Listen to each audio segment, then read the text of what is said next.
Hello बच्चों, क्या हालचाल, कैसे चल रही पढ़ाई लिखा। आशा है कि आप लोगों की पढ़ाई लिखा अच्छी तरीके से चल रही होगी।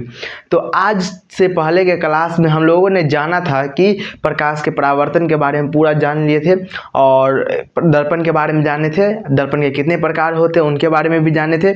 तो मेरे भाई आज रिकैप करवा देते हैं, उसके बाद स्टार्ट करते हैं।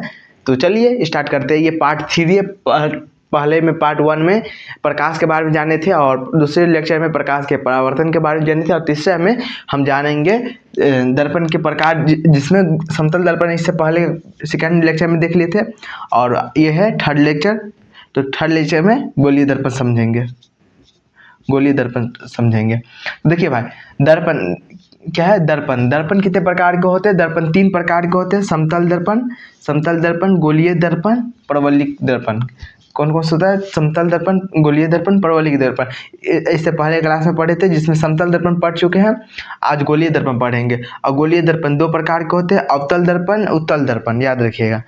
तो बच्चों, आप सभी के सामने में गोलीय दर्पण का परिभाषा है और आप लोग नोट कर लीजिए और समझते हैं गोलीय दर्पण कैसा होता है और इसका परिभाषा क्या होता है, इसमें क्या खासियत है, क्या नहीं खासियत, ये सब जानेंगे। देखिए मेरे भाई, गोलीय दर्पण क्या होता है? परिभाषा समझिए। जिस दर्पण का परावर्तक सतह क्या है? जिस दर्पण का परावर्तक सतह किसी खोखले गोले का एक भाग होता है उसको क्या कहते हैं? गोलीय दर्पण कहते हैं। देखिए गोलीय दर्पण कैसा होता है? एक बॉल होता है ना, बॉल देखे होंगे। बॉल कैसा होता है? खोखला गोला टाइप का होता है, खोखला होता है अंदर से ताकि उड़ सकता है। तो वैसे ही आधा गोलीय दर्पण आधा ही होता है, आधा गेंद की आकार का होता है। तो देखिए, और देखिए पहली बात तो ये है, ये परावर्तक सतह यानी कि जहाँ से लाइट रिफ्लेक्ट करेगा। तो क्या है? उभरा हुआ है ना, उभरा हुआ। तो क्या होगा? सॉरी, परावर्तक सतह धंसा हुआ है, परावर्तक सतह धंसा हुआ है। देखिए ये है ना, यहाँ से लाइट आएगा, अगर इधर जाएगा तो क्या है? धंसा हुआ है। और यहाँ पे क्या है? उत्तल दर्पण में क्या है? परावर्तक सतह उभरा हुआ है। तो यही नीचे में लिखाया हुआ है। देखिए अवतल दर्पण क्या हुआ और उत्तल दर्पण ऐसा रहता है। अवतल दर्पण कैसा रहता है? अंदर धंसा रहता है। क्या? धंसा हुआ रहता है, याद रखिएगा, धंसा हुआ रहता है। और उत्तल दर्पण क्या रहता है? उभरा हुआ रहता है। ध्यान से याद रखिएगा। अवतल दर्पण कैसा रहता है? अवतल दर्पण का देखिए, अवतल दर्पण का परावर्तक सतह बीच में क्या होता है? धंसा होता है। ऐसे देखो कैसे धंसा होता है। जैसे ये अब ये है और इस पे पतली सिल्वर के परत लगा दिया जाता है और इस पे देखिए लाइट जैसे आएगा, मान के लिए थोड़ा सीधा दीजिए, वैसे ऐसे ऐसे रिफ्लेक्ट हो जाएगा ना, यानी कि आएगा फिर चला जाएगा। तो वही है उत्तल दर्पण। उत्तल दर्पण क्या है? बाहरी सतह उभरा होता है, परावर्तक सतह क्या होता है? उभरा होता है। तो देखिए आप लोग समझ गए होंगे गोलीय दर्पण क्या होता है। तो जिस दर्पण का परावर्तक सतह क्या होता है? खोखले गोले का एक भाग होता है, उसे क्या कहते हैं? गोलीय दर्पण कहते हैं, याद रखिए। और कितने प्रकार के होते हैं? 2 प्रकार के, अवतल दर्पण और उत्तल दर्पण। इतना समझ गए होंगे। इसके बाद आगे समझते हैं परवलयिक दर्पण क्या होता है। चलिए, तो बच्चों आप सभी के सामने परवलयिक दर्पण का परिभाषा है और आप लोग देख सकते हैं, इसका परिभाषा लिख सकते हैं। उसके बाद समझाते हैं आप लोगों को परवलयिक दर्पण का परिभाषा। देखिए परवलयिक दर्पण क्या होता है, कैसा होता है, समझिए। देखिए परवलयिक दर्पण जो होता है ना, यू टाइप का होता है, यू टाइप का होता है। जैसे देखिए परवलयिक दर्पण का परिभाषा आप लोगों के सामने में है। क्या है परिभाषा? सुनिए, देखिए अच्छा से नोट कर लीजिए सब। वह दर्पण क्या है? वह दर्पण जो पूर्णतः गोलीय नहीं होता है, जो पूरा गोल नहीं होता है।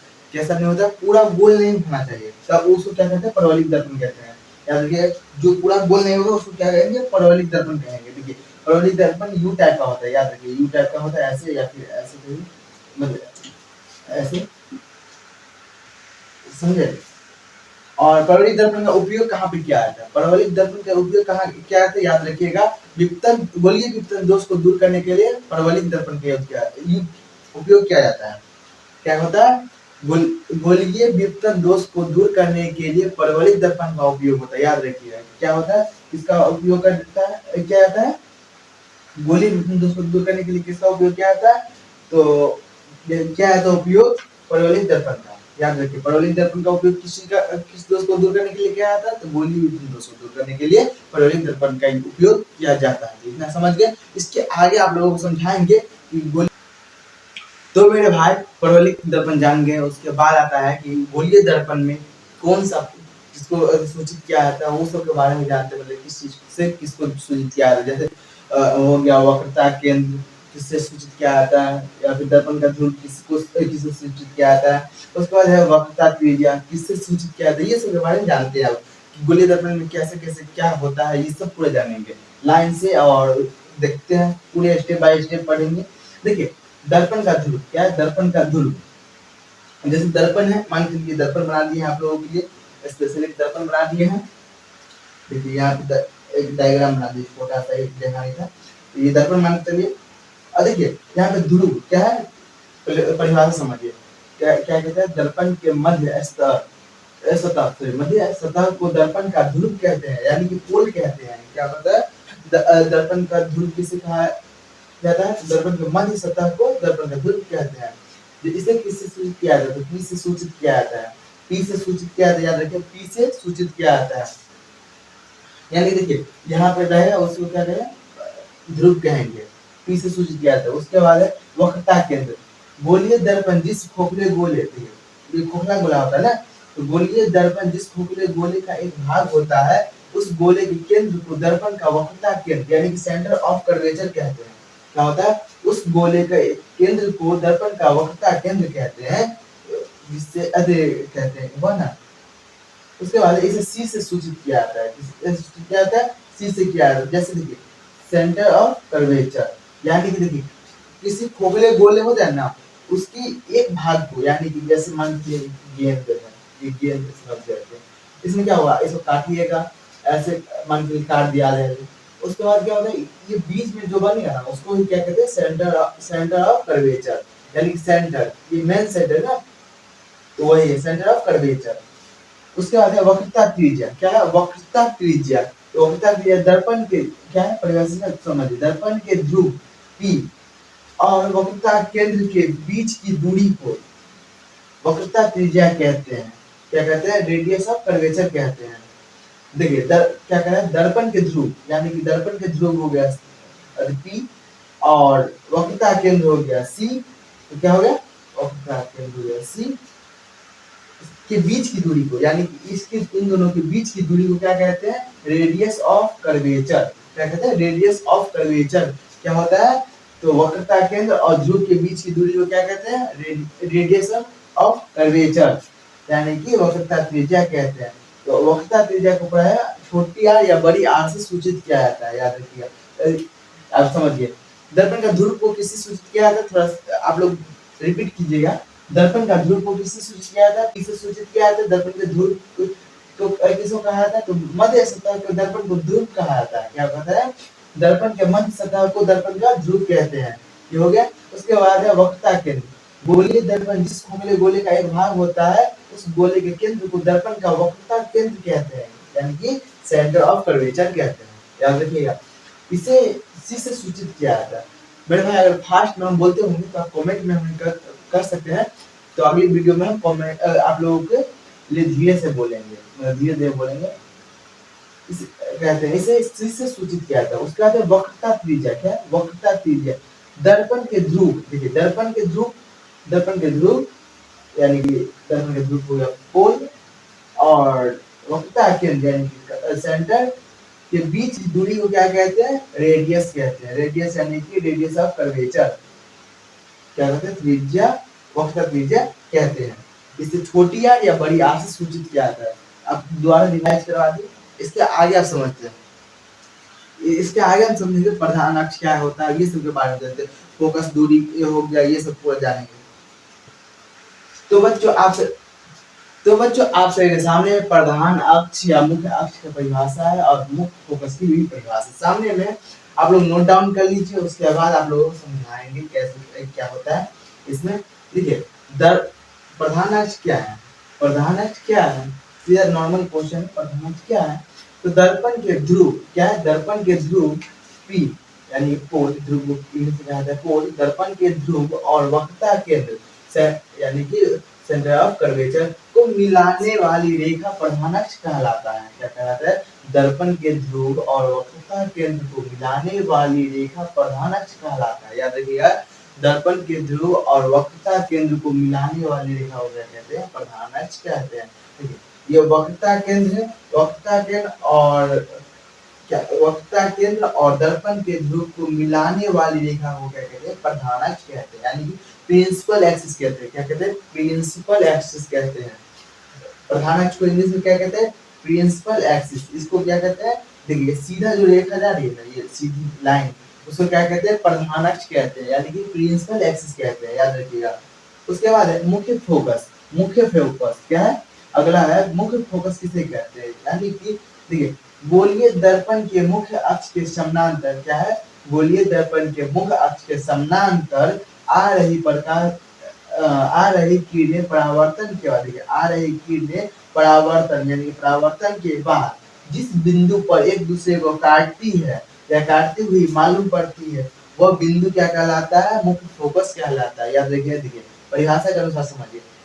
गोलीय दर्पण, गोलीय दर्पण है, मुख्य अक्ष के समानांतर, मुख्य अक्ष के समानांतर आ रही किरणें परावर्तन, यहाँ से टकरा कर वापस परावर्तन के बाद मुख्य अक्ष के जिस बिंदु यानी कि ये वाले से जिस बिंदु पर एक दूसरे को काटती है, काटती हुई मालूम पड़ती है, उसे क्या कहते हैं? तो गोलीय दर्पण का क्या कहते हैं? मुख्य फोकस कहते हैं। क्या कहते हैं? मुख्य फोकस कहते हैं, याद रखिएगा। फोकस किसे कहते हैं? तो देखिए क्या कहिए आप लोग? दर्पण के क्या कहते हैं? दर्पण के मुख्य अक्ष के समानांतर आ रही प्रकाश की किरणें जिस बिंदु पर एक दूसरे को काटते हुए मालूम पड़ती है या दिखती है, तो उसे क्या कहते हैं? फोकस कहते हैं, याद रखिएगा, ये बात याद रखिए। उसके बाद है इसके बाद आप समझते हैं आगे। तो मेरे भाई आप सभी को अवतल दर्पण पर मुख्य फोकस के बारे में समझा दिया, और आप उत्तल दर्पण पे आते हैं। देखिए उत्तल दर्पण में क्या होता है? वैसा ही सेम जिसमें अवतल दर्पण पर होता था वैसा ही होता है, मगर इसमें फोकस दूरी कहीं और बनता है, उसमें कहीं और बनता है। तो देखिए इसका परिभाषा था कि गोलीय दर्पण में मुख्य अक्ष के समानांतर आ रही प्रकाश की किरणें के बराबर, देखिए है ना। उसके बाद दर्पण से परावर्तन के बाद जिस दिशा में मतलब सॉरी जिस बिंदु पर एक दूसरे को काटती हुई मालूम पड़ती है या प्रतीत होती है, उसे क्या कहते हैं? मुख्य फोकस कहते हैं, याद रखिए। तो यहाँ पे है, यहाँ पे काट रही है एक दूसरे को, तो यहाँ पे क्या हुआ? मुख्य फोकस बना इसमें। उसके बाद है फोकस दूरी है। दर्पण के ध्रुव यानी कि पोल और मुख्य फोकस एफ के बीच की दूरी को क्या कहते हैं? तो फोकस दूरी कहते हैं। देखिए क्या है? दर्पण के ध्रुव कहाँ पे था? तो दर्पण के ध्रुव यहाँ पे, देखिए ऐसे मान के अवतल दर्पण में बताए थे, तो अवतल दर्पण समझा रहे थे। तो देखिए अवतल दर्पण कैसा था? यहाँ पे पी था, यहाँ पे सी था, तो क्या होता है? ध्रुव को पोल से कहा था, ध्रुव ये हुआ और इसमें यहाँ पे हो गया, सेम है दोनों। तो समझ गए ना? दर्पण के ध्रुव और फोकस एफ के मुख्य फोकस उसे बनाता है यहाँ पे, और इसमें बना यहाँ पे। इसके बीच की दूरी को क्या कहते हैं? तो फोकस दूरी कहते हैं, याद रखिए। क्या कहते हैं? फोकस दूरी कहते हैं, याद रखिएगा। तो मैं समझ गया। तो देखिए यहाँ पे फिर से समझा रहे हैं, दोबारा समझा रहे हैं। फोकस दूरी क्या कहते हैं? फोकस दूरी क्या कहते हैं? किसको कहा जाता है? तो दर्पण के ध्रुव यानी कि देखिए पोल से लेकर और क्या कहाँ तक? तो मुख्य फोकस यहाँ के एफ, इसके बीच की दूरी को क्या कहते हैं? तो फोकस दूरी कहते हैं।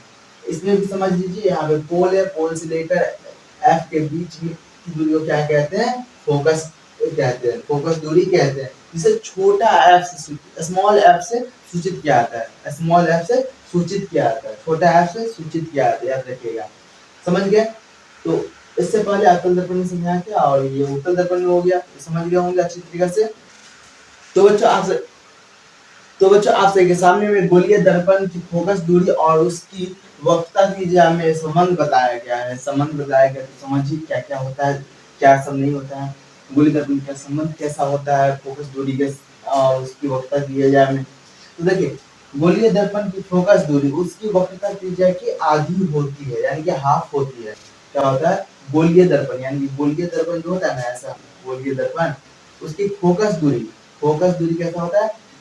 इस बीच में होता है, या फिर अगर ऐसे, अगर रहा तो ऐसे होगा, इधर बनता है, तो समझिए ऐसे रहता है ना।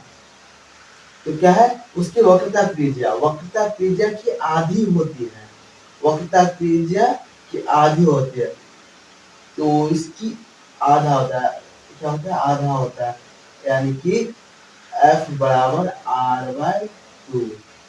क्या होता है, F बराबर R/2। देखिए मेरा एक चीज मेरे से छूट गया था कि जहाँ पे वक्रता त्रिज्या होगा ना, वक्रता त्रिज्या के जस्ट नीचे आप लीजिएगा R बराबर 2F, R बराबर 2F याद रखिएगा, यानी कि रेडियस ऑफ कर्वेचर बराबर 2 फोकस, मतलब दुगुना होता है फोकस, फोकस का दुगुना क्या होता है, रेडियस ऑफ कर्वेचर, यानी कि वक्रता त्रिज्या होता है, दुगुना होता है फोकस दूरी का, तो वही है। और एक लाइन है, दर्पण चाहे, देखिए दर्पण चाहे अवतल हो या उत्तल हो, अवतल हो या उत्तल हो, यदि आपतन बिंदु क्या है, यदि आपतन बिंदु ध्रुव से बहुत दूर, आपतन बिंदु आने वाली सॉरी हाँ आपतन बिंदु ध्रुव से बहुत दूर न हो तो फोकस दूरी दर्पण की वक्रता त्रिज्या की आधी होती है, यही है, इसी का परिभाषा है यहाँ पे, समझ गए होंगे मेरे भाई। तो मिलते हैं नेक्स्ट वीडियो में पार्ट 4 के साथ, और पार्ट 4 में हम समझेंगे कि मतलब अवतल दर्पण में कहाँ पे क्या फोकस रहता है, तो कैसा अधिक प्रतिबिंब बनेगा, या फिर ये सब समझेंगे, अच्छी तरह से समझेंगे। पार्ट 4 में अवतल दर्पण के बारे में समझ जाएंगे पूरी अच्छी तरह से, कैसे कैसे प्रतिबिंब से बनता है, उसमें फोकस दूरी कैसा रखेंगे तो कैसा प्रतिबिंब बनेगा, ये सब के बारे में जानेंगे। और मिलते हैं नेक्स्ट वीडियो में, जब तक के लिए जय हिंद जय भारत।